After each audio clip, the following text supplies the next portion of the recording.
Hi friends, welcome back to my channel. ఈరోజు video వచ్చేసి కొబ్బరుండలు. ఈ కొబ్బరుండలకి ఇక్కడ నేను వచ్చేసి ఒక కొబ్బరికాయని కట్ చేసి పక్కన పెట్టుకున్నాను. ఈ కొబ్బరిని ఇప్పుడు తురుముకోవాలి. ఇక్కడ నేను వచ్చేసి ఒక స్ట్రైనర్ తీసుకొని ఈ స్ట్రైనర్ సహాయంతో ఇక్కడ నేను తురుముకుంటున్నాను.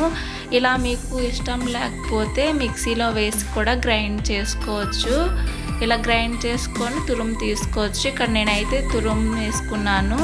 ఇక్కడ నేను వచ్చేసి 2 కప్పుల కొబ్బరి తురుముని తీసుకుంటున్నాను. 2 కప్పుల కొబ్బరి తురుముకి 1 కప్పు బెల్లాన్ని తీసుకోవాలి.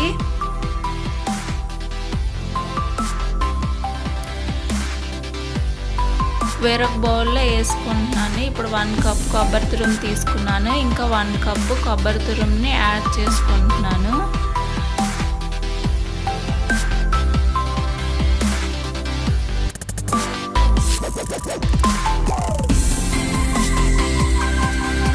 ఇదిగోండి, ఇది 2 కప్పులు కొబ్బరి తురుముకి 1 కప్పు బెల్లం అయితే సరిపోతుంది. ఇక్కడ నేను వచ్చేసి మెత్తగా ఉన్న బెల్లాన్ని తీసుకుంటున్నాను. ఇలా మెత్తగా ఉన్న బెల్లం అయితే తొందరగా కరిగిపోతుంది. ఇక్కడ నేను ఈ బెల్లాన్ని సన్నగా కట్ చేసేసుకుంటున్నాను. ఇలా కట్ చేసుకున్న బెల్లాన్ని ఇప్పుడు 1 కప్ బెల్లం తీసుకుంటున్నాను.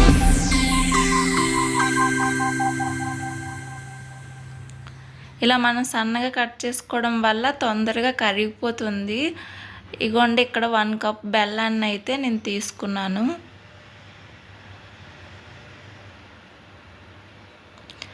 ఇలా 1 కప్ బెల్లం తీసుకున్న తర్వాత ఇక్కడ నేను వచ్చేసి స్టవ్ ఆన్ చేసుకొని ప్యాన్ పెట్టుకొని ఇప్పుడు ఆ ప్యాన్లోకి 1 కప్ బెల్లాన్ని యాడ్ చేసుకుంటున్నాను.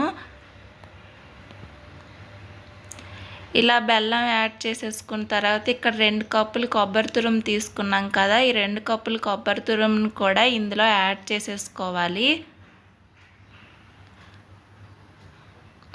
స్టవ్ని మీడియం ఫ్లేమ్లో పెట్టుకొని కలుపుకోవాలి. ఈ కొబ్బరి తురుము బెల్లము 2 మిక్స్ అయినట్టు కలుపుకోవాలి మంచిగా. ఇలా కలుపుకుంటూ ఉంటే బెల్లం అనేది కరిగి కొబ్బరి తురుము 2 కలిసి మంచిగా కుక్ అవుతాయి.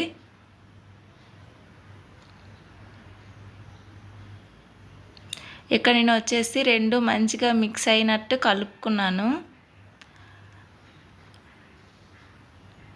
బెల్లాన్ని మనం కొంచెం స్మాష్ చేస్తుంటూ అలా కలుపుతూ ఉంటే బెల్లం తొందరగా కరిగిపోతుంది. ఇగోండి, ఇక్కడ కొద్దిగా వాటర్ అనేవి బెల్లంలో నుంచి వస్తున్నాయి. ఈ విధంగా మంచిగా కలుపుకోవాలి. ఇక్కడ లైట్గా కలర్ వచ్చింది కదా, ఇంకా ఈ బెల్లం కొబ్బరి 2 మంచిగా ఉడకాలి.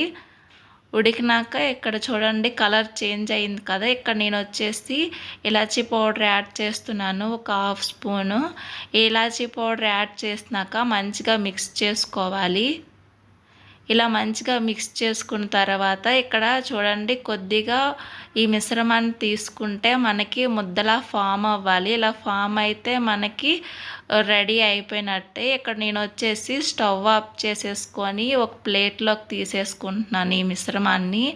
ఇలా యాడ్ చేసుకున్న తర్వాత కొద్దిగా చల్లగా అయిన తర్వాత నేను ఇక్కడ వచ్చేసి కొబ్బరి లడ్డూలను చుట్టేస్తున్నాను. మరి పూర్తిగా చల్లగా అవ్వనీయకూడదు, కొద్దిగా లైట్గా గోరువెచ్చగా ఉన్నప్పుడే ఈ లడ్డూల్ని ప్రిపేర్ చేసేసుకోవాలి. ఇక్కడ చూడండి, నేను కొబ్బరి లడ్డూలు అన్నిటినీ ఈ కొబ్బరి లడ్డూలు అన్నిటినీ ఇలా ప్రిపేర్ చేసేసుకోవాలి. ఇలా ప్రిపేర్ చేసేసుకొని సర్వ్ చేసుకోవడమే. ఓకే, మీకు ఈ వీడియో కనుక నచ్చినట్టయితే లైక్ చేయండి. అలాగే కొత్తగా ఎవరైనా మన ఛానల్ని చూస్తున్న వాళ్ళైతే సబ్స్క్రైబ్ కూడా చేయండి. Okay, bye.